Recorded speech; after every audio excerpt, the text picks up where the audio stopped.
Welcome to episode 4 of Leadville Uncovered, a podcast interview series produced by Ultra Uncovered. We're coming at you with 2 more athletes as we lead up to the 2025 Leadville Trail 100, the race across the sky.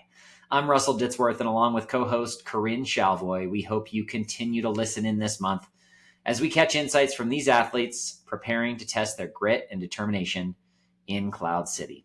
Hey, as we mentioned last week, we are sharing some exciting news at Ultra Uncovered. We will be hosting a live podcast in Leadville at the Expo on Friday. So if you'll be around, come by and say hello or listen in at 1 p.m. Our special guest host will be Mary Denholm, your 2024 Leadville 100 champion. We've got some Cocodona 250 finishers coming to tackle Leadville in episode number 4. These 2 athletes have experience on their side and hope to lean on that for success on race day. First, we have Cam Haynes. Cam has prolifically shared his passion for bow hunting and ultra running. His magnetic and authentic personality has endeared him to fans of both communities. We talk about what has motivated he and his son Truett to take on the Leadville 100 this summer. And he talks about how he's Courtney DeWalter's #1 fan.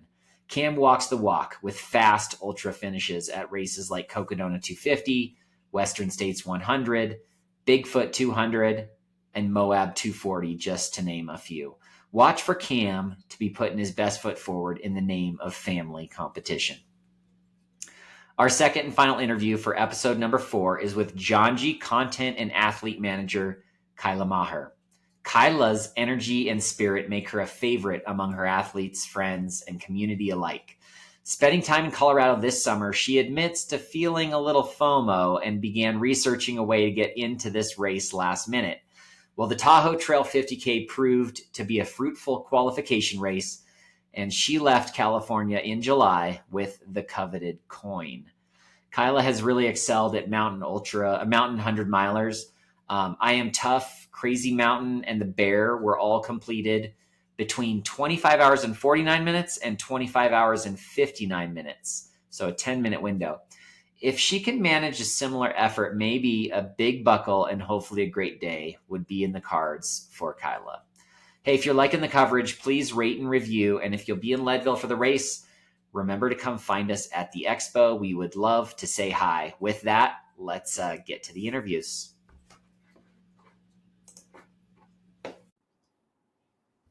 Welcome back to Ultra Uncovered and our special edition of Leadville Uncovered. I'm Russell Ditzworth, joined as always by Corinne Shalvoy. And today we've got a really special guest here, Cam Haynes. Thank you so much for joining the program. Hey guys, great to be here. Great to meet you here this morning. I mean, I guess I've met Corinne or seen her a few times, but yeah, it's good to meet you and just be on the podcast and talk ultra. For sure. So thanks, Cam. We're going to focus this around Leadville, but of course we want to talk a little bit about kind of just your background. You are very much a veteran to the sport of trail and ultra running. Maybe we will kind of start there with, this is going to be you and Truett, your son, are both taking on Leadville 100 this year. Yeah. So let's, maybe start there. I guess from our research, this isn't the first 100-miler that you guys have been at the same event. According to our research, maybe there's others, but 2021 Antelope Island. Yeah. 100. Yeah. Okay. Right. Tell us about this. Like, do you guys decide you're going to run an event together, or how did this come about that you were going to tackle Leadville? Well, this came about. One of his sponsors got me in, or got us both in. Yeah, so Salty Britches, I think, got us the entries. So they asked if we wanted to run it, and they, Truett works with them, and I'm like, yeah, of course, I'm down. Leadville is, I go there. I've been there a few times to run with Courtney, so it's been, it's just incredible country. I think one time we did Mount Massive and then went down, and they were doing like the 50-mile Leadville trail run. And so we went down there because her husband, Kevin, was running it. And so went down and just hung out, just the vibe of the race. So I've been around Leadville. It's cool to get that chance. And then also share with my son is going to be pretty special. All Well, right, so the brass tacks question: do you run together? Do you start together? Do you run totally separate races? How does that all go down? Um, well, it's all. I mean, competition is the name of the game, right? So, he is fast. Like, it was a long time before he could beat me, and now I can't beat him on the roads. He's freaking fast, but in the mountains, I don't know. I guess we're gonna find out. To just go back on he wanted to get 100 mile. Everybody wants to do 100, right? So we did this 24-hour race that here is called the Bristow 24-hour, and his goal was to get 100, and he got 92. And he just, I told him at that one, I said, okay, get 60 miles in 12 hours. Then you got 12 hours just to like limp through 40. And I said, you got your 100. So he did 60 and 12, and then just, totally hit the wall, didn't get his 100. So then we went to Antelope, and Antelope has like a long cutoff. And so he's like, Dad, he goes, I could walk this thing and finish it, in time. And I said, yeah, sitting here at the kitchen table, you could walk it. The math works. I go, but have you walked for 32 hours? I said, it's not that easy. And he barely made the cutoff. I think the cutoff was like 32 and a half, and he got 32 like 10 or something. So he got his 100, but barely. So that's been his kind of ultra experience. Then we've done some 50Ks here.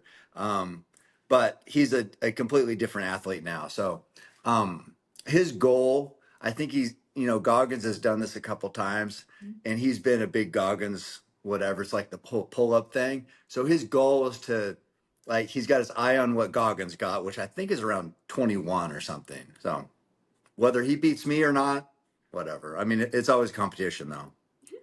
you're exactly right, and I'm going to throw some stats out for the audience here because you're being, you're being deferential a little bit. You ran 22 hours on the day that Truett ran 32 hours. So I don't know if the difference is going to be 10 hours at Leadville, but I put you as the favorite so far in the 24-hour event, or in the 100-mile mountain race event. But Over Truett? yeah, Between over me and, Truett. yeah. Oh, okay. Yeah. Yeah. Yeah. Well, see, The favorite over your son. yeah, we were gonna make a film on this, and it was like this girl, my assistant works. She's like, "Oh, we could call it passing the torch," because you're old and Truett is this beast now. And then Truett's like, we ran Olympus and did Ben Lomond Peak there in Utah last week. And then Truett said he kind of shit canned the passing the torch idea. He goes, I don't know if we can do that because I don't know if I can beat him. So it's like not really passing the torch yet, but I think he will. I think he's just, younger and stronger, but it's going to be fun. He has eclipsed your marathon PRs. He's running Yeah. 2:30s, and he seems really focused on that now. But like I said, I still like the dad strength and the experience in the mountains for sure. And the old man strength. Don't forget that one. Hey, those are all real things that, especially Leadville, like it might be something where he's like, he wins the first half of the Leadville 100, but you win the actual full thing. I don't know. It's going to be cool. I'll take that.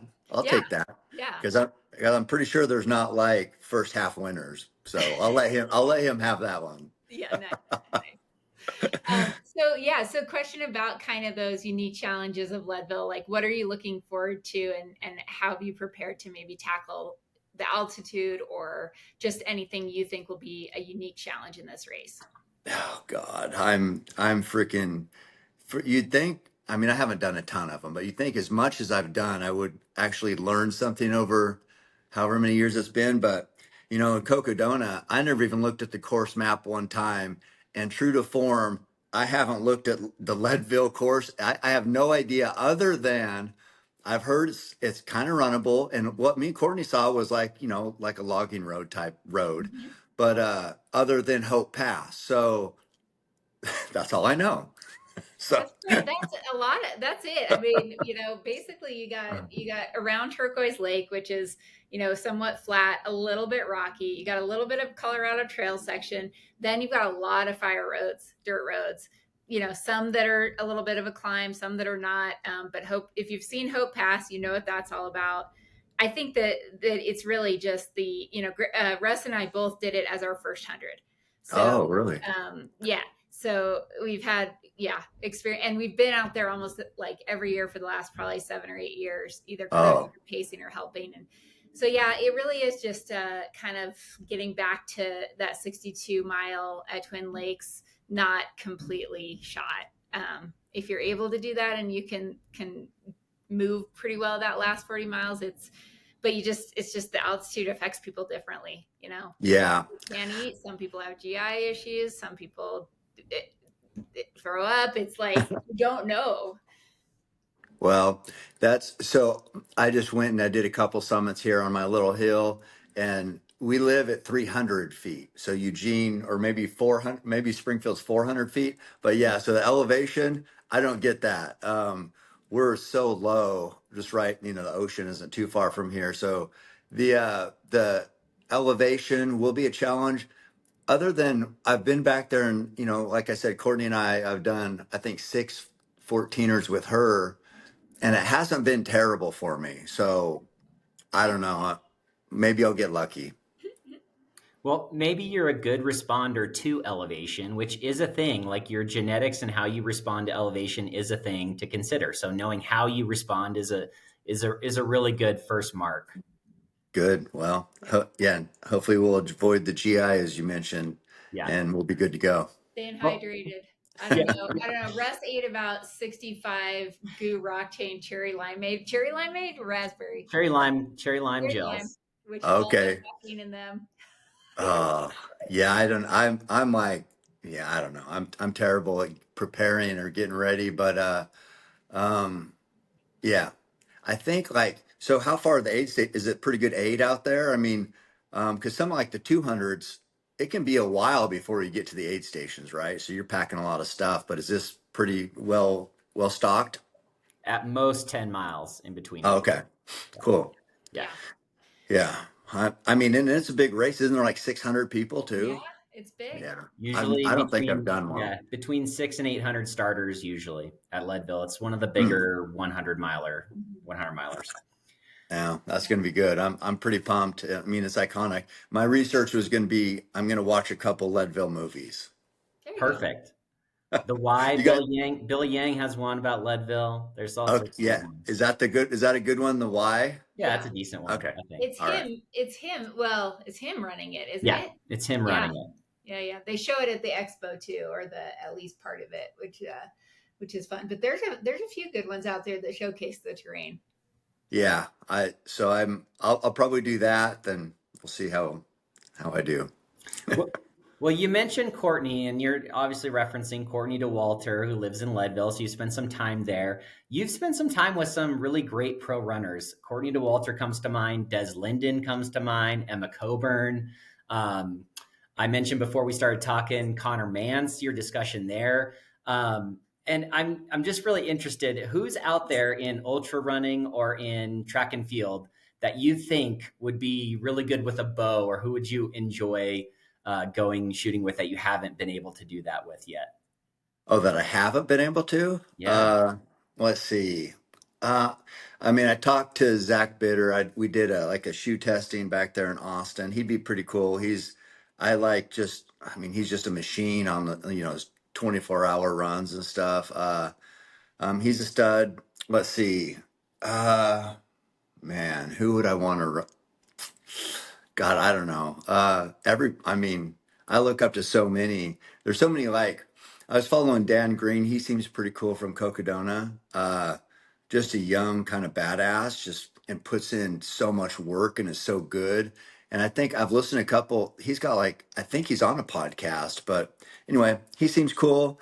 Um, He's I nice. just got a lot of respect for just endurance athletes, just in general, just because of the sacrifice it takes to get to rise to the top of the field. It's, so much unseen work out there and usually by yourself because, getting 100-mile weeks in, it's just for most of these people, you're just by yourself out there in the mountains grinding. And those type of people that put in that type of work and is that focused and has that much, will sacrifice that much, I just can learn so much from.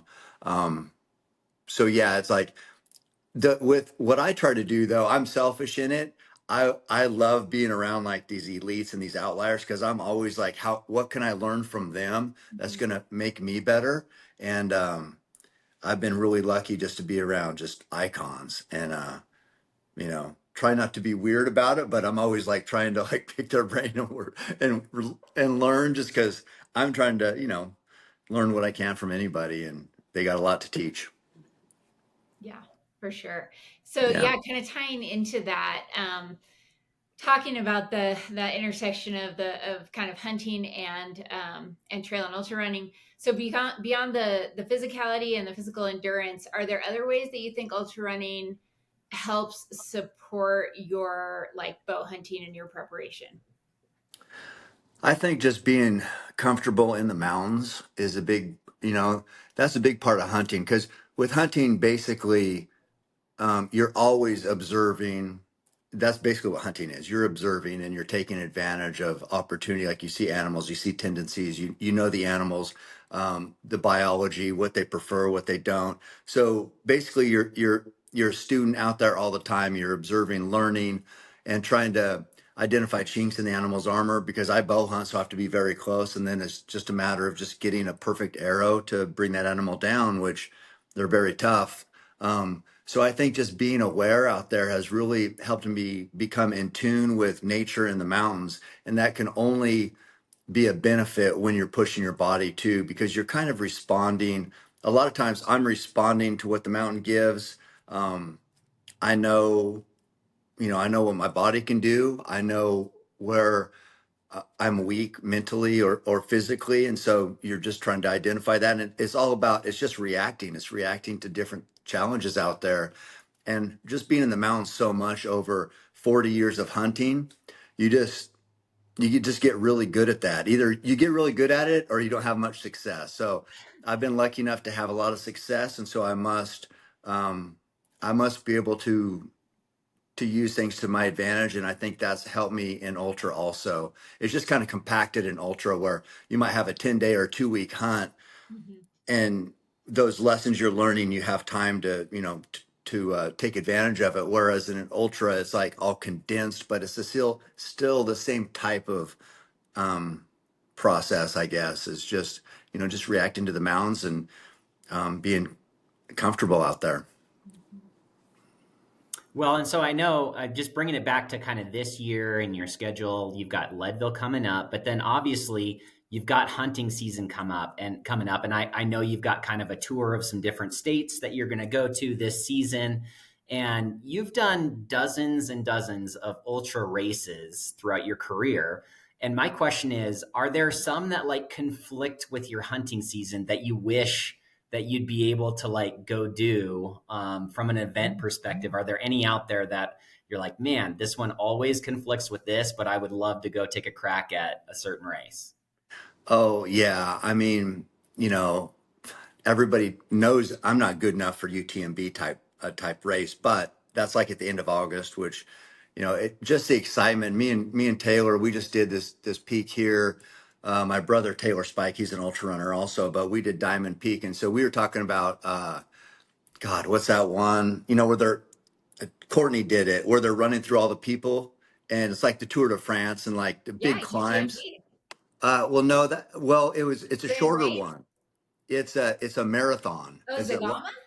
Oh, Zagama. Yeah. That Yeah. Zagama. so that I don't know when that is, but anyway, there's like you watch like the Golden Trail series, or you see Lavaredo. I know Courtney Yeah. just did, or you see Zingama or UTMB, and yeah, that looks just incredible. And what ultra runner wouldn't want to do it? So that even like Mammoth here, it's a new one, new 200 coming up, and I think that's in September. And I know people doing that. It's like September's my elk season. That's when I got to get my bulls killed. So that's my Super Bowl. But yeah, there's races out there that, great fall races I'd love to try. Yeah, You're big absolutely, September ones. yeah. What's that? I was just gonna say big September races like Run Rabbit Yeah, Run, and I know. there's some other ones that are out there that are in that season. Well, Yeah. when So I miss out on UTMB is in those. August, you're absolutely good enough to go do UTMB, and it's massive. You just have to get the stones to get in Yeah. the I know. I haven't even done the research on how to get in there, but I know I want to. It'd be pretty cool. Yeah, I've done CCC, and just experiencing the atmosphere there, it's a different thing because it is so massive, and it's this week-long festival, and it's like it's just really cool to be part of. And you just have Yeah. these conga lines of like hundreds and hundreds of people. You're running through the streets, and you should do it sometime. Highly recommend. Yeah, Courtney's mentioned like just doing like spending time on the course and making like a 4 day type, Yeah. whatever, just for fun. Because what I've done with her is like it's hard to race with her because usually she's gone. But adventures, we've had some good ones just around Golden and then in Leadville, and then we've done the Grand Canyon. So just big adventures are, I mean, that's as good as racing for me. Mm-hmm. Yeah, for sure. For a lot of people, that's like doing soft rock, right? Going and doing the hard rock course over the course of 2 to 3 days. Like that's the dream, because doing the full hard rock loop in a very confined period is, well, getting in the race really tough. But then secondly, just the route is just hard. Yeah. Tough. Yeah. So making it a little more enjoyable, because like if me and Courtney are just doing an adventure, if I get tired, I can just walk and she can just go run laps back and forth and we're all good. So How has your recovery been from Cocodona? Congratulations on that. You were 15th place. Amazing result.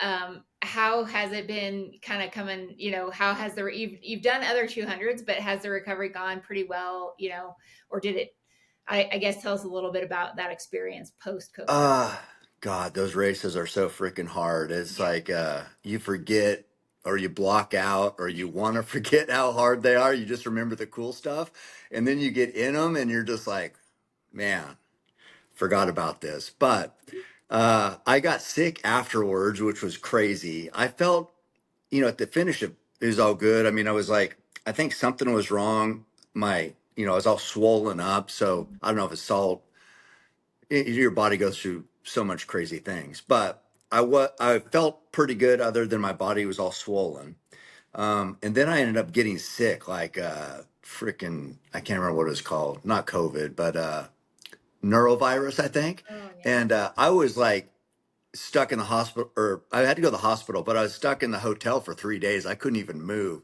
So other than that, I've been pretty good. A little banged up, I mean, I got hamstrings and got a calf issue now, but as I said, I'm pretty old, so it's if I can keep moving around, I feel lucky. But I've run some decent 10K since then, so my body, I guess, has responded fairly well. And then put on some good, I try to get 20,000 feet of climbing a week, so I've been able to do that for a handful of weeks now. So yeah, I mean, no complaints. It's just is what it is. I'm never going to be like pain free. I just got to deal with it. So I'm good. Well, out of all of that, I didn't hear any mention of your foot, and that seemed to be what everyone in the chat was talking about. Cam Haynes' broken foot. I know, it's still broke. It's I just got stem cell in it on like 2 days ago, and that's kind of helped. I'm kind of used to that break. The break is just, it's too much of a gap, so it needs to be surgery to fix.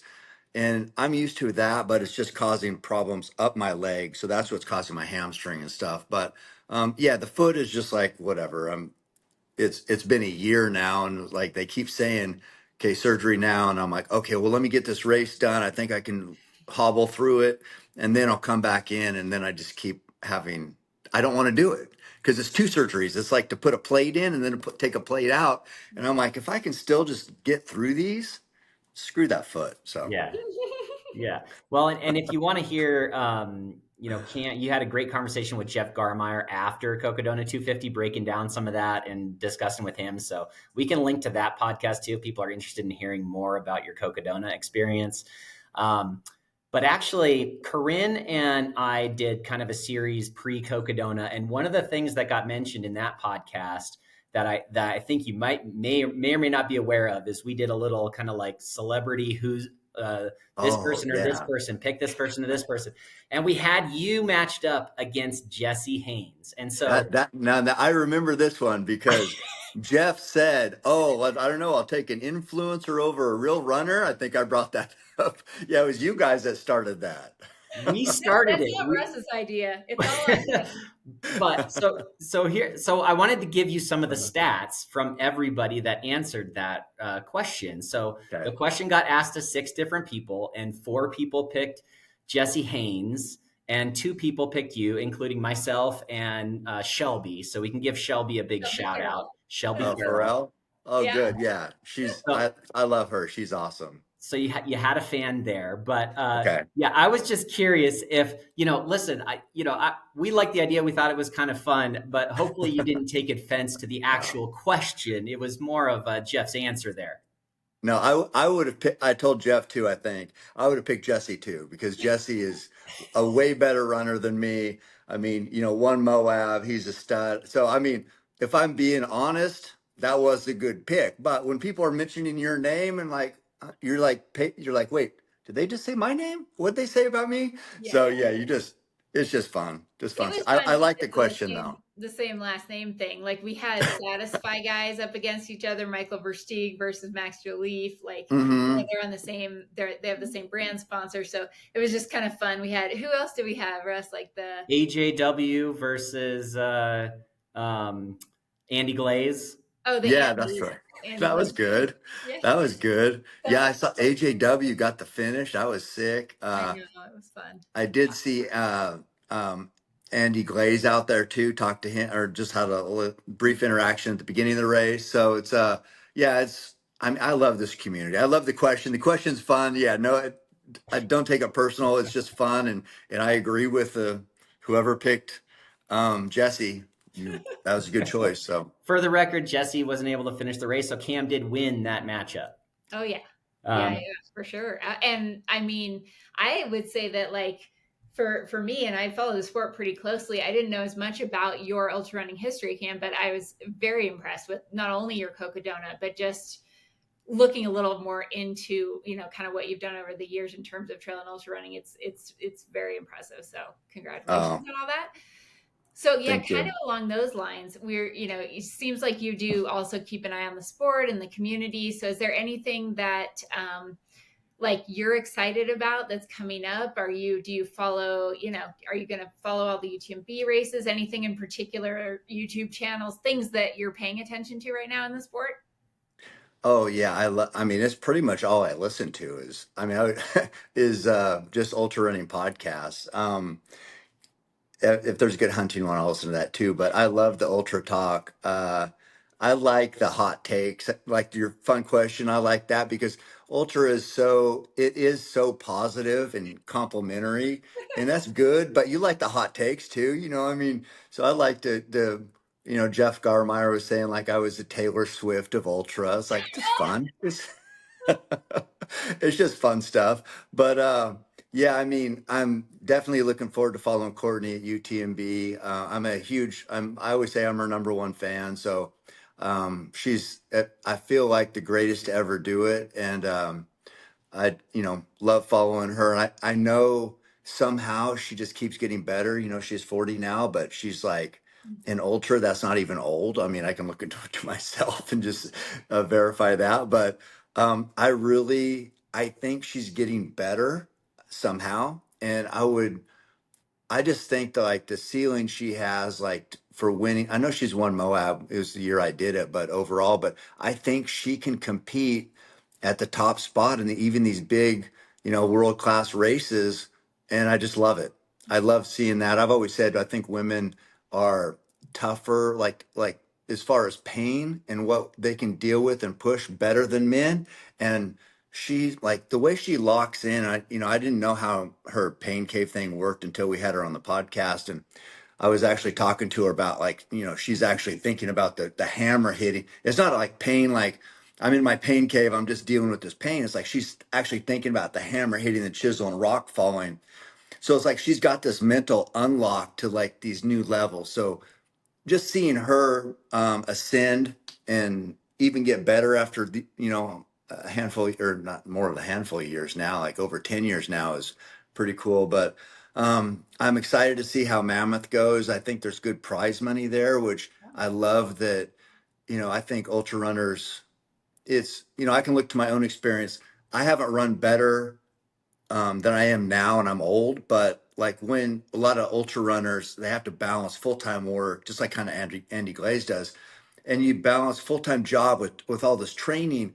You can't perform at your highest level. So I want ultra runners to be able to earn a living doing this, so we can really see what humans are capable of. And I think it's kind of going to that where prize money, like with Mammoth, I heard it was 10 or 20,000 maybe for winning. I think that's incredible, but that's what the sport needs.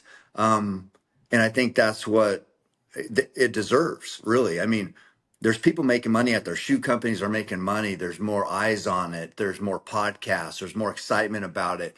So with all that's fun. And yeah, I love the big races. I love the small races. I just love seeing people rise up through the ranks and then seeing the goats just perform like Courtney. And yeah, I love it all.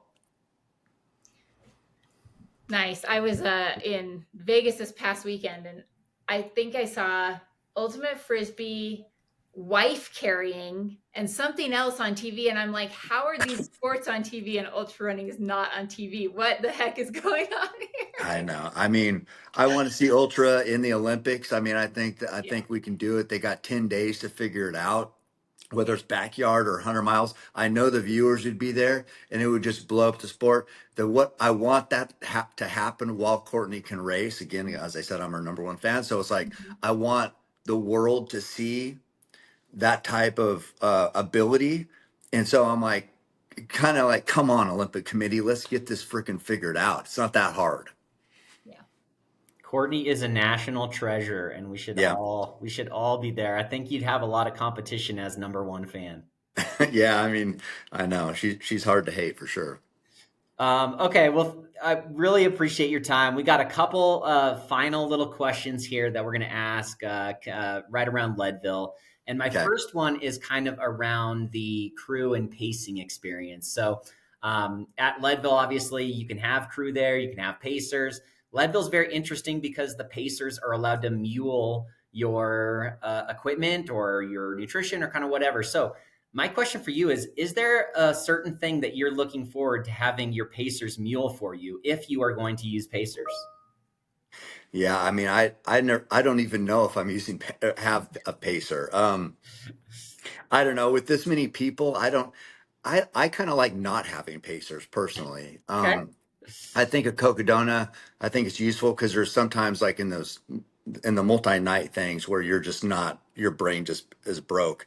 And my brain was definitely broke at Cocodona, but with this race, I just like being out just running. So yeah, I haven't really thought about even pacing strategy or Taylor was asking me if I had a crew, and I was like, I don't know. I mean, I'm sure somebody would probably go for a few miles, but yeah, I don't know. I'm not. I just like kind of showing up and just, you know, what do Well, we do? Which way do we head? Okay. sounds like you and Jim Walmsley have something in common with regard to Well, pacers then. that's probably the only thing we have in common because Yeah. yeah, No, they are he, great aid stations. You'd be covered there if you wanted to go like the drop bag route, that would be cool too. But yeah, yeah, like you said, I'm sure there's many people that would help you out if you wanted including Russ and I. If you need some help, we'll be out there okay. for crewing support. So okay, cool. And then the last question we're asking everyone is like, what will you personally do to celebrate a successful performance at Leadville? What will I do? I don't know. I mean, do they have Dairy Queen out there? It's like There's ice usually I'm cream for like, sure. yeah, like, hamburger, fries, blizzard. You can dip the fries in. I'd get a cookie dough blizzard and dip the fries in. Nice. Sounds like a pretty good way to celebrate. Perfect. Perfect. Yeah, I don't know. I'm not, I'm just like kind of on to the next. So that's like my last tune up before elk season. So Okay. It's a good yeah, tune up. And do you have any particular goals for Leadville trying to finish. and It beach, would, right? yeah, I mean, it would be nice. I think it's kind of a faster 100 from just whatever people talking, but it would be cool to get under 20 on a good day, but then also it'd be cool just to finish. So, you kind of got your A goal, B goal type thing. Like, if we're feeling good, like you want that magical day. normally I want that when I haven't even done the training and you still kind of want this hope, but I've actually trained pretty good, so could happen. That's awesome. 20,000 feet of climbing a week is significant training regardless. And being in shape to run a sub 36 10K recently, is that kind of where you were at? Well, that's what I had. They had 36 even. I had 35:51. So Same, Nice. same in relation to ultra running, 36-minute 10K. So I'd say you're in pretty good shape. And, Cam, we really appreciate you being able to spend some time with us today and go through some of this and have a discussion. It was awesome to hear from that. And we're really excited to see you here in a couple of weeks in Leadville. And again, thank you so much for the time. oh, thanks guys. It was really fun. It's an honor to be on the podcast. Can't wait to see you guys out there. Welcome back to Ultra Uncovered and our special edition of Leadville Uncovered. I'm Russell Ditzworth, joined as always by co-host Corinne Chalvoy. And today we've got a special guest coming to us from Leadville, I believe, Kyla Maher. Thank you so much for joining the program. Well, I'm going to get right into it. I looked at your Strava, and your most recent activity has a hilarious title. It just says, "I'm so effed." 13 days until Leadville. And the run that you did for the audience was the traditional double out and back on Hope Pass from Twin Lakes over all the way to Winfield. Good job on going all the way to Winfield and then back. So tell us a little bit about how you're doing and maybe what inspired some of this commentary recently on Strava. Yeah, well, this was kind of on the fly decision to race Leadville.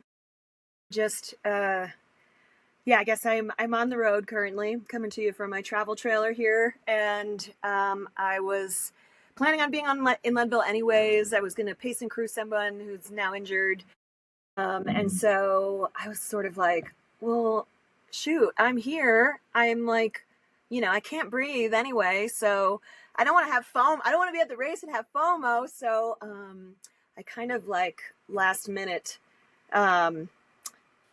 just was like, okay, Leadville qualifiers. What race is still open? And it was the new Tahoe Trail Race 50. I'm like 50K, and I'm coming off of some injuries post Cocodona, death walked that, and so I haven't put together a strong training block. But I was like, I can do a 50K. Who knows if I'll get in? So I actually didn't qualify, which is pretty funny. I got lucky and got one of the, you stay for the awards. And I got very, very excited about that. Got in. And so, texted my coach, Scott Trayer. Really loves when I do this. And I was like, hey, I got into Leadville. 3-week training block. So was the Hope Pass, tell us a little bit about that training run. Was that like a non-negotiable, like, okay, if you're going to do this, you got to at least do this section so you know what is coming? Yeah. I think David Roach has really made the Hope Pass section pretty famous because, he ran every step. So, so I think it's a notorious section to do. Plus, I'm here in Leadville. It's really beautiful, and I had to get at least one big adventure day in there. So, it was lovely, and my partner lives here. He's done the race 5 times, so he knows that section very well. Yeah, it was great date day. What did you think of it? Because you've never run it before, right? No, I haven't, and I actually it's really similar to a section in the Crazy Mountain 100 where, it's like the same kind of out and back. You head up this giant pass. There's some steep switchbacks up, and then you descend down, go to the aid station, and then head right back where you came. So it feels pretty familiar to that section. So, I'm really excited about it. I actually thrive more in bigger mountain races. I'm a stronger hiker than runner. I'm like a really slow runner.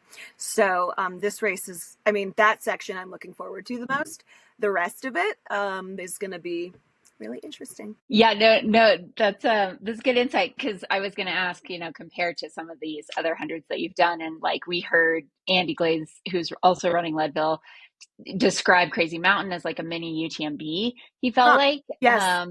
And that it was very much like he loved it because it was kind of so similar to like to a UTMB, but an American version, and maybe a little bit like shorter climbs, but still a lot of steepness and stuff. So I was curious kind of how that compared.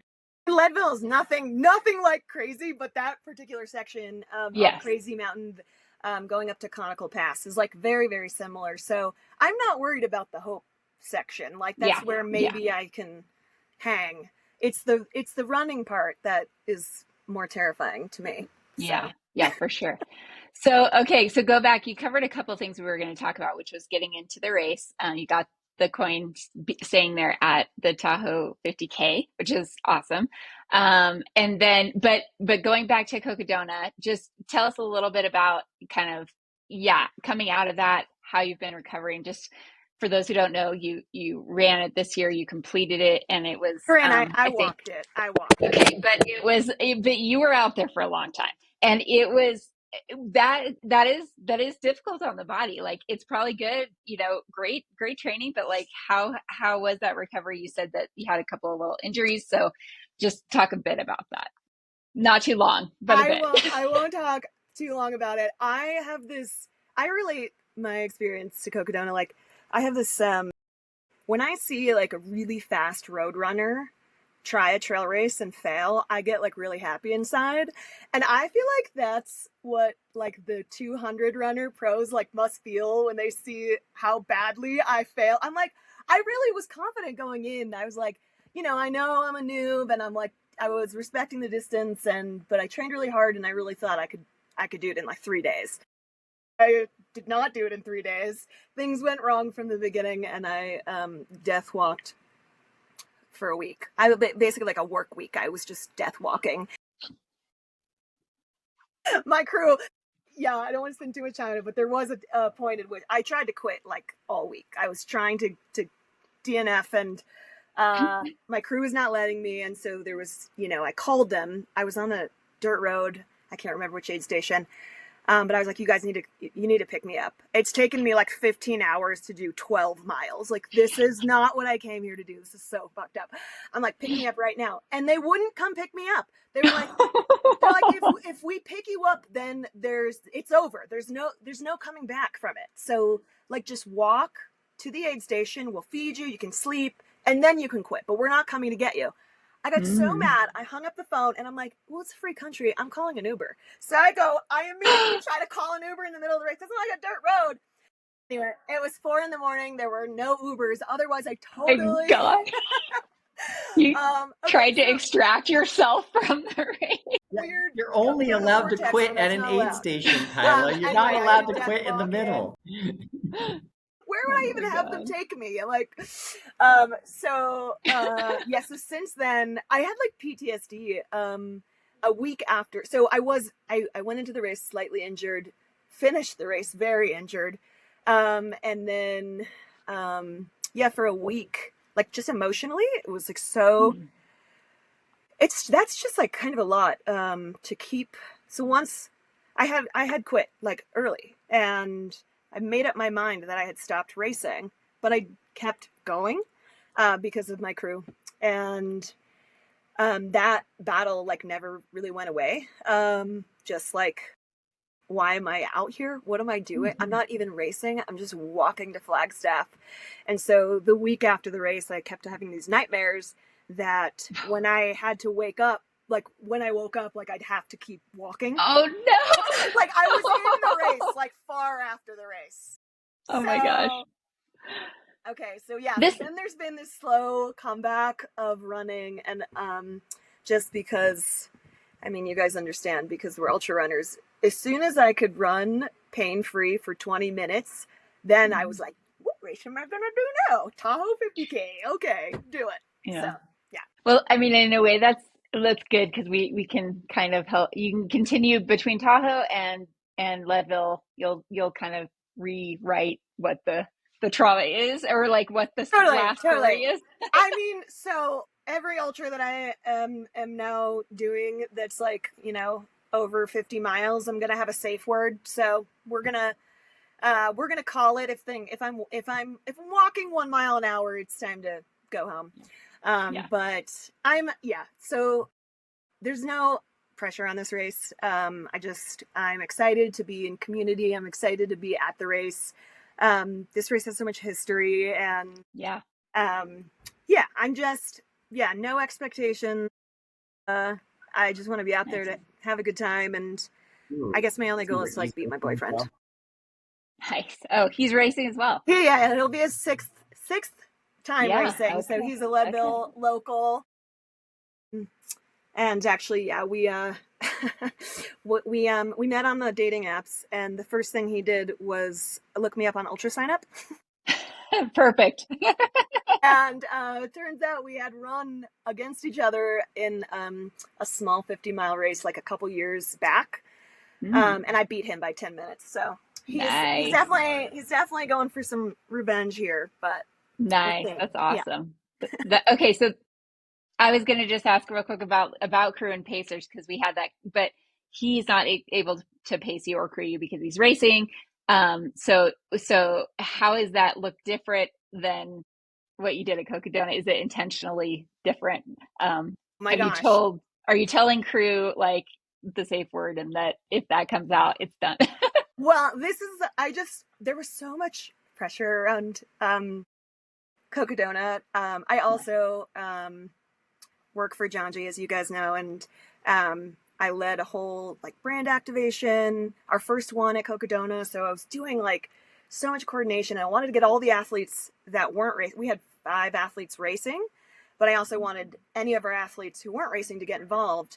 And naturally they were like, we'll come crew and pace. And so I had like Ryan Montgomery and Ricky Gates like crewing and pacing me. I'm like, this is so much pressure. I can't drop from Cocodona. Ricky Gates just drove 7 hours to pace me. And the new boyfriend, I put him in the last like 20-mile section of Eldon. And so I was like, I can't. I mean, like it was like our 6th date too.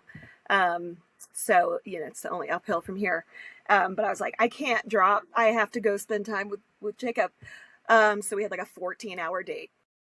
Leadville, I'm like, no pressure. I only want people that have like, you know, are just out here anyways, or we'll be at the race. Corinne, I'm like, if you've got nothing to do, hop in with me. If I'm doing it, if I'm death walking, no. But we're just, I have a couple friends who are excited to, you know, come adventure. Well, I think you're being modest when you say that you lucked into getting your coin in your entry. You did finish really well. You finished 2nd in your age group, and I know that they kind of tightened down how many coins they gave out. No, Russell, but I'm old. It gets less impressive.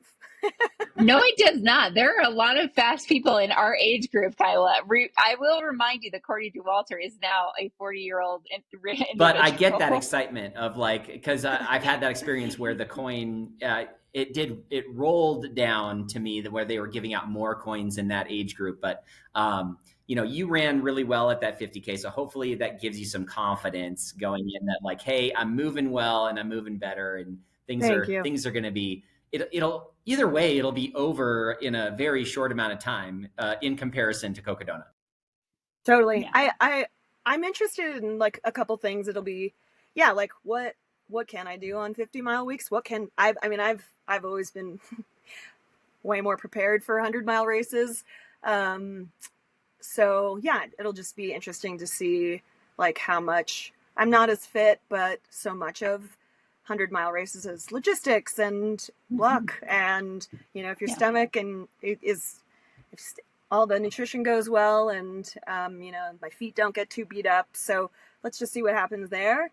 And then the other part that I'm interested about is like, what happened to my mind during Cocodona? Like, can I withstand like more pain now? Yeah. Because I think that's a big part of, I remember my first 100-mile race. I DNF'd at mile 96.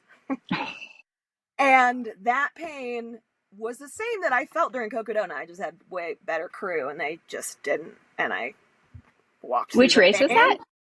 It was the Mid-State Ultra on the East Coast. Yeah. I've heard of Mid-State. Yeah. My first attempt. And I think something happened in my mind after that race, like in the recovery. Like the next time I did 100 miles, I don't know if the pain was different. Like I think I just could hold space for it better. So I'm wondering if that will be the case for Leadville after Cocodona. Last three big mountain hundreds. I'm talking about I Am Tough last year, Crazy Mountain last year, and then the Bear from 2023. You finished all of those races within like a 10-minute span. Like every single one was like 25:50 about. So I you were like the know. 25-hour runner. And crazy mountain, and then like whatever, it's like 6 weeks later, I'm Tough. 49. The exact same Yeah. time. I think it was like 25, like to the So minute. with that, 49, with that in 45, mind, 49. the question is, what do you have some time goals for Leadville? Obviously, if you aren't aware, 25 hours is a big deal at Leadville. If you go under that, it's a big buckle. Things like that. Like you're right in that range. Do you have some time goals for Leadville, and how are you kind of looking at that in comparison to, you say like maybe not going in quite as fit, but obviously I don't think Leadville's quite as hard as any of those three races. Okay. I have been told to not say that, Russell. I have been told to respect the elevation, the altitude, which really the altitude. Yeah. I think it really messes with people. I have been out here. I was in Silverton and then BV, and now I'm in Leadville. So, hopefully I'm like well adapted to the altitude, but I've been told not to go into this race thinking it's going to be faster. But yeah, I don't know. Like I said, this is going to be a low pressure situation. I've got my little spreadsheet. I basically took my boyfriend runs like a 24 hours, and he paces really well. So I've got his splits in there. Now we know. Smart, we know the nice. goal. And you want to beat him, so we know what you're aiming for. Right. So, like how do you compare a big mountain race, like a 25-hour big mountain race, to Leadville? I have no idea. So no huge difference. I'm not attached. Yeah, it's mainly like, let's give a window of when I might be coming in for crew. Pass section, so maybe don't worry about hitting splits in the first 38 miles. I notoriously go out very, very slow. So, when I ran Crazy, actually, Rachel Entrican, who's just crushing it right now, she was also racing. I was so far behind her in the first half of Crazy, and there is that out and back section. Well, I'm excited about that for Leadville also, like just to be able to see where you are. But she was, coming back up Conical, and I was just coming down. I remember she looked at me, she goes, well, you look like a spring chicken. And I was like, well, yeah, I'm in like 50th place right now. And then I ended up catching up with her at mile like 60, I think. And then we ran together from 60 to 90. Yeah. And gosh, she just sprinted the last 10 miles. I was like, bye. But that's impressive. And I think second half runner. I think that's going to serve you well at Leadville, because there's a lot of carnage that happens in that second half. At Leadville in particular, I think a lot of it has to do with the altitude and how it affects people differently. But I do think there's a lot of opportunity in the second half if you're able to optimize it. So I think that'll be great. And I think, to your point, your mind shift, right, is so like different now, because I think about that a lot with like Killian. I'm like, how does Killian think about this? Like, when you've been on Everest, how many times? Like, how does that perspective play into, I'm running a 100-mile race? And like, so you have that new perspective. I think it'll be really cool to see how it comes together. And I just was listening to Ben Demon say being undercooked is like way better, and he intentionally is doing less going into UTMB. So I love to hear that. There's something to it. Maybe there's something to it. Yeah. Okay, so real quick, we just want to touch on, like you said, professionally, you're athlete manager and do media and content stuff for the feed, or I do that for the feed for Janji. So we're curious, and kudos to your team. I was listening to Single Track, and I think a lot of people that they mentioned on their fantasy teams are both Janji athletes. and feed athletes. So I think we're doing a pretty good We're job crushing over it, here. Corinne. We're crushing We're it. going to give some love to the athlete managers out there because they always get hate.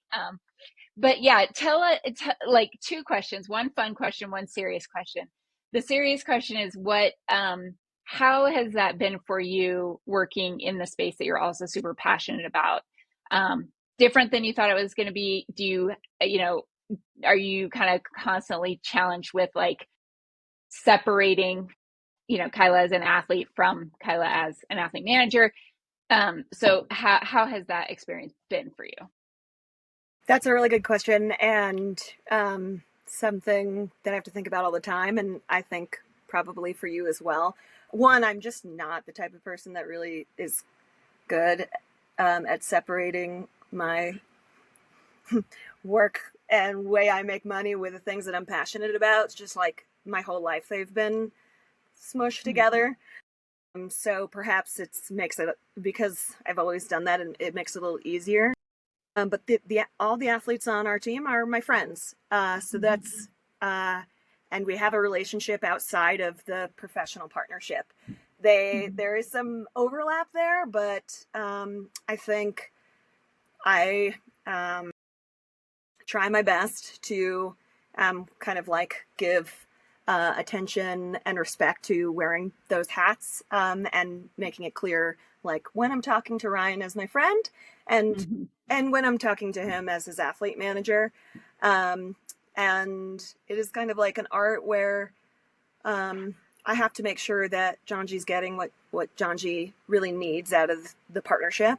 But I also need to make sure that the athlete's taken care of and that the partnership is in line with their goals and what they need as well. So, yeah, I think I like the challenge and have a lot of experience with it. And I think you do a great job as well. One of Corinne, my favorite stories, Kyla, was your story that you told of pacing Ryan and crewing Ryan and fundamentally feeling like you dropped the ball with something with pacing Ryan, but that there was just nothing but love between the two of you in terms of just like getting through the day. And he had professional aspirations that you're totally aware of, but at the same time, like, I just loved that story coming out of Western States. It was one of my favorites that was there. Really, at the end of the day, like, I mean, I say this on like content shoots too. I'm like, you guys, we are just selling clothes. We're just selling clothes. There are bigger things in this world, and I feel that too. I'm like, okay, yeah, we have these, it's a professional relationship and we need to check some boxes for a brand, but you know what? We're all going to die. All right. Well, I want to throw out the fun question about being an athlete manager, and I want to hear you tell me like the wildest story of like either an athlete request or like maybe something that you did that for an athlete that was like out of the ordinary or outside of the box. And then I'm going to ask the same question to Corinne because I know she's got some good ones as well.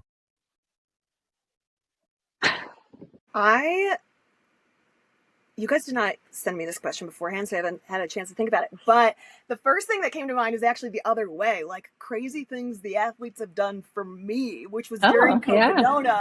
Yeah. When I had Ryan and Ricky and Cal and Grace all pacing me. And yeah, talk about the line between like friendship and professionalism. I mean, like when, I've got Cal Calamia just like changing me and wiping me down with baby wipes, or Ricky Gates like giving me his handkerchief so I could wipe my butt.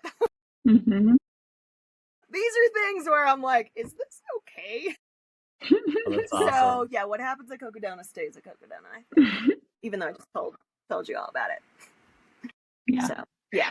But that also is like what creates the depth of those relationships, and probably, the benefit and the upside of like you also being an athlete and knowing exactly, they know you're okay with it, they're okay with it. It's just things that happen. And so it's all good. It's not like some random person that's like, yeah, can you help me out with my chafing in that area? And like, Yeah. Oh, and I will pay it forward. Totally. It's something that, outside of trail running, like you would not understand that. Yeah, I'll wipe your butt for you if you need. No problem. Out there. It happens in other professions. Is there? There's medical professionals that That's this true. occurs. You know, it's not unknown. Yeah, no, mine is not that crazy, but I did drive my children across the entire state of Colorado and Wyoming to deliver nutrition in time for we were in between warehouses, and so it was a mess. And yeah, they were running Bighorn and needed nutrition, and so we got in the car and drove all the way. And then I know that we have also sent an individual, put them on a plane and sent them with nutrition to Kona for Kona in the past, just to get it there. So yeah, there's sometimes, but that you have to go above and beyond, but hopefully it's appreciated, and we know the importance of making sure they're Honestly, good. like a big reason I'm in like living out of a travel trailer right now is to That's a huge support our one. athletes. So that's a big one too. Yeah. No one asked me to do. Janji didn't ask me to do this. It's just You're living on the I road told to them, this support is what's athletes. happening. That's huge. So shout out to all the That's awesome. athlete managers out there. All right. Well, thinking about that, Thank you. what have you enjoyed about hanging out in Colorado this summer? Oh my gosh, so much. Colorado's totally beautiful. I've been out to Leadville. I crewed someone several years ago, but I hadn't been to Silverton and BV. Haven't made it down to Salida yet, but I'm excited to do that. There's all these cool little mountain towns. So yeah, just enjoying the trail running, and so many trail runners live out here. My home base is Bozeman, Montana. We have an amazing community there, but I would say lots of the pros are living out here, so cool to connect with them. Totally. Okay. The most important question of the whole podcast. Do you have the outfit picked out for Leadville? Will there be multiple? What are we wearing? This is very important. I mean, of course, I have been thinking about this. I mean, I probably thought about it during Cocodona, like what's my outfit for the next race? I had so much time. So yeah, I actually am like really obsessed. I mean, I'm gonna like call out a thing that I love that we're discontinuing, sadly. But I wore the women's Alti shorts during the Tahoe 50K. There's a picture of it if you want to see.